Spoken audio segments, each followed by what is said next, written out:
Flashlights. Hey, good morning. It's 5 a.m. Mester Scrum. There we go, red light. There you go. And we are here to talk about Agile and Scrum and ways to work more efficiently. And this is show 64. And please hope you're liking and subscribing. What we're doing here is sharing as much as possible. It's all appreciated. 5 a.m. Mester Scrum. And got a lot of interesting news. Got some news in there. I got my 5013C paperwork from the IRS. So soon I'll have news on different activities. Anyway, so that was big news. So this is like planned but unplanned work. I got to do it now. I got to build a website, and the next week build all kinds of things and start collecting money for the 5013C. So things are always moving, right? You always got new stuff to the backlog, what's coming up, what's got a priority. Happens in work in real life too, and anytime you're trying to do new things. But anyway, we're here to talk about Agile and Scrum. And I'll talk more about Agile release trains, PI stuff later on. I don't want to do it so close to my sessions I had today. I got another day of it today. It was very interesting, very large orchestrated. I have a different opinion on how these things should operate than what we're doing now. But getting down to the heart of what big interaction of people and personalities are. But I want to talk about two things today. I saw a thing on LinkedIn. It was a video on saying, they were saying just working harder is more difficult than it sounds. And a lot of times I hear a lot of teams talk about working harder, and I don't want to say that. I think you should work,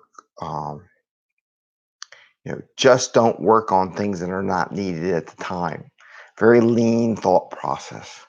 And if you noticed a lot of trends in the way I've been presenting stuff about capacity and commitment and overcommitment, and a lot of all that stuff just dictates to you working on stuff that is not needed at this time.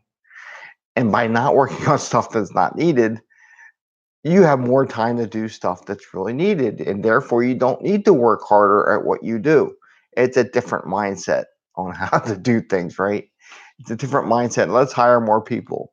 Let's work harder. Let's work 60, 50 hours. Let's work all these extra hours. We just need to do it better. We need to spend more time on it. And my thing is just don't work on the things that just can't be done, and don't try to tell everybody you're going to work on all this stuff and then it just doesn't get done. People would argue me, we need to do it all, but you can't do it all. You have to, and this is key in Agile and Scrum.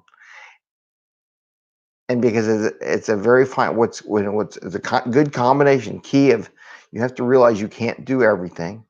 And two, you only have so much time to get it done in. As a program manager for 30 years and project manager, I love Scrum. I love having these little tiny windows of time, because I've seen it so many times where people abuse this time because they're so unorganized and they have so many things on their list that they're happy to keep pushing things to the right or taking more time because they're so busy doing 50 other little things. And therefore, they don't get to spend the quality time on the thing that's important that needs to be delivered now. And what Agile and Scrum does is it makes you change your brain on how do you address stuff. You only work on things that you are going to deliver next week or in 2 weeks or whatever. The very next delivery should be really short, versus everything on the planet. I need to work on a little bit on everything. It's like, no, that's not very efficient. In fact, you're jumping and starting and going all over the place. So I just think part of that is, and it's kind of harder to say, well, how do I know what is not needed? Part of it is prioritization. And one of the big things I see a lot of Scrum Masters and Agile coaches and organizations don't do enough of is prioritize. I'm going to say the backlog, right? There's going to be a repeated theme throughout all these sessions. I think I'm going to loop around a lot of stuff because there's so many ways to look at it. but prioritizing the backlog. I was talking about the other day, I was talking about some people that were BAs and product owners, and I had the CEO of the company to agree to pay for everybody to go to CSPO class, just to learn what it takes to be a product owner, what the job of a product owner is. And I really do think it's very important. And I don't teach the class, so it's not a plug. I actually took the class. Actually, the first legitimate Scrum Alliance class I took was my CSPO, because I got the Scrum Master stuff. I know how to project man. I know how to get the teams organized. I've been a training facilitator for 20 years before I ever did this stuff. But what I was always having troubles with, what does the product owner, why am I having such problems with the product owner prioritizing the work, grouping stuff? And it really just takes time to work with them to get what need to be done. But if you can just not work on things that are not needed, very lean concept, right? And prioritize your workload will help you get there. You just got to work on it. And so many people don't. You need every day, just like, what are my priorities today? And that's the beauty of the daily Scrum. You prioritize what you're going to work on. It's not like everything's manageable. No. What exactly are you going to get done today, right? One thing, right? If you can get 2 things done in your daily Scrum, then you should announce them in your daily Scrum, right? So it just says one. But then you get the unplanned work, like the letter from the IRS saying we are now 501(c). So that's great news. So, but it's unplanned work, right? So I have to now plan, okay, when am I going to do this activity and all the things I got to do next? And now I got to lay out the plan for rolling it all out, right? But every day you just prioritize. And I want to say it's a beautiful thing in Scrum. Okay. Everybody wants to get so tech, and we're going to talk about tech and technical details and how do you measure things. We're going to talk about that next. But the beauty of Scrum is that every day, and I wish everybody at a daily Scrum would just say, this is what I'm going to get this one thing done today. And if I'm blocked, I will let you all know. Or this is what I really need to do in order to meet the priority goals for the sprint. But I'm blocked right now, and I need help unblocking that issue. But if you would just say one thing every day and you were going to get that one thing done, that would be amazing, and you'll be so productive. It's ridiculous. So I just want to talk about that. I just want to share that because I saw just work harder is more complicated. No, it's work leaner. Work on stuff that's important. Do one thing at a time. Get it done right and get it done well. And that's the beauty of Scrum. It makes you focus on one thing at a time. Keep your blinders on to getting that one thing done. Anyway, I just talking about just not working hard, just working lean. This is 5am Mester Scrum. Please like and subscribe. Hit the little bell. Now I want to talk about it. And you saw, if you see on the, and this is show 64, right? If you saw on the preview, I put this light. It's a big light. Oh, I just killed the screen. Metrics. I see so many people commenting and asking questions about measuring velocity and doing analysis. And I know there's a lot of people that I would call it accountants, Scrum accountants, Agile accountants. You get into super analytical. Let's calculate this and make all this stuff.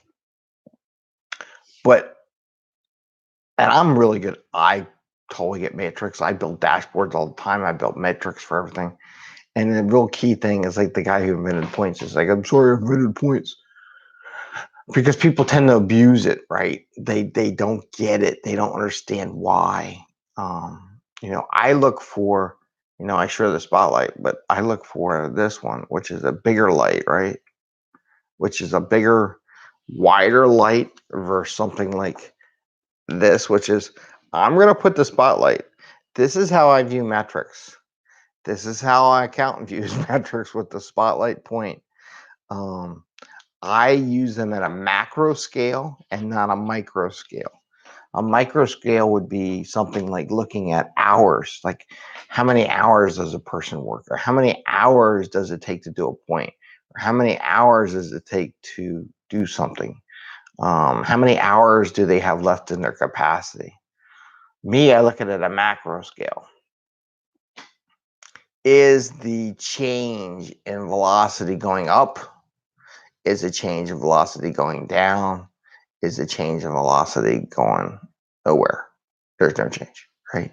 So I look at the deltas. I look at the shape of curves.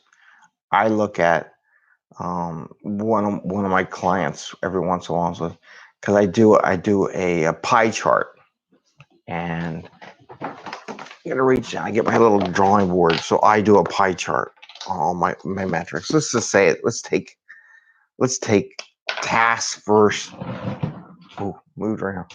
So let's take tasks versus stories. So I have two pie charts, and this will be tasks, and stories. So I'm drawing two circles on my little whiteboard for those podcast people. And let's say I'm halfway in the sprint, and this is the macro look. I'm halfway through, right? So ideally, my tasks, how much is done, and this is the done part, and this is done. They want to know exactly what it should be. Me, this is the halfway point, right? And your first thought is, oh, my tasks should be halfway through done, so this should be done. But actually, tasks, and then you say, okay, story should be halfway done. I don't necessarily worry about that specifically. What I say is that I know the tasks should be a little bit further if you understand the process and what goes on. So more tasks, right, should be done past the halfway mark at the bottom of the diagram. However, stories will probably lag behind tasks and be not quite as far done as the other one. Yeah. So this is more. So more to the left. So what would happen is when you do a pie chart, you'll see the story should lag behind the halfway point in the sprint, and the task should be a little bit advanced at the halfway point. Tasks should always be in front of stories as far as getting stuff done, because the tasks, there's a lot more of them, and it's just you always will get your tasks done quicker than you will your stories, because stories still have to get approved too, right? They have to get accepted by the product owner. And there it is, 6 o'clock. Ooh, we're done before 6. So anyway, so what I look is the shape. I don't necessarily like, hey, this is if I look in the stories and I got the halfway point, oh no, it's at 45% exactly, which is not 50%. Oh no, it's not exactly, it's exactly in 50% mark minus 45. We're 5% behind schedule. Oh no, we're 5%. I don't look at that stuff. No, I just look at the shape. Where am I sitting? And when you really know you're bad, so you really don't even pay attention, is when you're halfway in the sprint and their done part is only a quarter of the way done for stories. Then you know you got a problem and you need to go look and see what's going on. So I'm not looking to analyze, I'm just looking at the graphic and just saying, oh, we're at a quarter, we're halfway through the sprint. That's not good, right? Or the tasks, or if I have tasks, and like let's just say it was day one of the sprint. Day one sprint, and I got a bunch of tasks done, like on the chart. So this is day one on the task chart, and I have over 25% of all my tasks already done. You know what that tells me? Anybody? It tells me that they're carrying over stories and work from the previous sprint. I don't care that it's, oh great, man, we're at 20%, we're at 30% done on tasks, and we just started a sprint. Me as an agile coach saying, wait a minute, how the heck did you get the 30% done on day 3 of your sprint? There's no way, unless you're carrying work over from the previous sprint, stuff that you had done or didn't get quite finished. My question to you is, why didn't you get it finished? And how do we not get that? I want you to start at 0 the day of a sprint. I don't want anything in there. So from a macro view, there shouldn't be anything on day 1 of a sprint in a task thing at all, right? Some people are like, oh, I got the numbers, and says, no, that's wrong. That's telling me something else. So I look things at a macro and not a micro. I don't look at it like how many points per person. But I see a lot of people out there trying to analyze and come up with some fancy Tokalytic theorem or something related to points of velocity and measuring people's output and stuff like that. I mean, I got 5 years of calculus from college, right? Graduated as an engineer. I can do all kinds of math. I can make math. I can come up with so many different metrics and stuff. But it's a waste of time. It really is a waste of time. It's bull, right? You don't need all that. Anyway, we're at the 1546. I think I went off on the metrics thing. But I hope that shows different ways of looking at from a macro view. You don't analyze the numbers. You just look at the shapes. Is it forming? Is it doing the right thing? And with that, it's 5 a.m. Mester Scrum. Please like and subscribe. Do the little thumbs up, right? Thumbs up. Sharing is even better. I mean, if you want to share with your friends. I did get some thank yous for answering some questions for some people that sent some emails. So feel free to ask questions on topics, any topic you want. You can go find us on LinkedIn with 5 a.m. Mester Scrum. You can find us on Facebook, 5 a.m. Mester Scrum. You can find us on YouTube at 5 a.m. Mester Scrum. You can find us at Instagram at 5 a.m. Mester Scrum. Maybe I should take a picture. I should go up and take a picture.